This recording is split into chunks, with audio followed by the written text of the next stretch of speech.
ಕವಿತೆ ಸಂಜೀವಯಾನ. ರಚನೆ ಎಸ್.ಪಿ. ಮಹದೇವ ಹೇರಂಬ.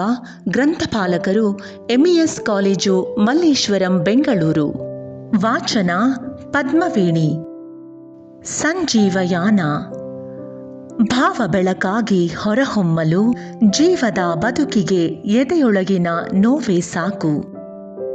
ನಗುವನು ಸಿಂಗರಿಸಲು, ಮನದಂಗಳದ ಹೂಗಿಡಕ್ಕೆ ನೀರೆರೆಯಲು ನೆನಪುಗಳು ಇರಬೇಕು. ಆಸೆ ಕಂಗಳಿಗೆ ಕನಸುಗಳೇ ಕಾವಲು, ಸಾಧನೆಯ ಕೈಗಳಿಗೆ ಆಸರೆಯ ನೀಡಲು ಸ್ಫೂರ್ತಿಯ ಸೆಲೆಯೊಂದು ಬೇಕು. ಬದುಕು ಬಲಗೊಳ್ಳಲು ಹೆಜ್ಜೆ ಗುರುತುಗಳಿರಬೇಕು. ಸದಾ ಹಸಿರಾಗಿ ಭರವಸೆಯು ಸಾಕಾರಗೊಳ್ಳಲು ಹರಿಸಬೇಕು ಹೊಸ ಬೆಳಕು. ನೊಂದ ಮನಸ್ಸು ಕೊಂದ ಕನಸು ಮತ್ತೆ ಚಿಗುರೊಡೆದು ಗುರಿಯೆಡೆಗೆ ಸಾಗಲು ಒಡಲೊಳಗಿನ ಕಿಡಿಯೊಂದು ಸೋಕಬೇಕು.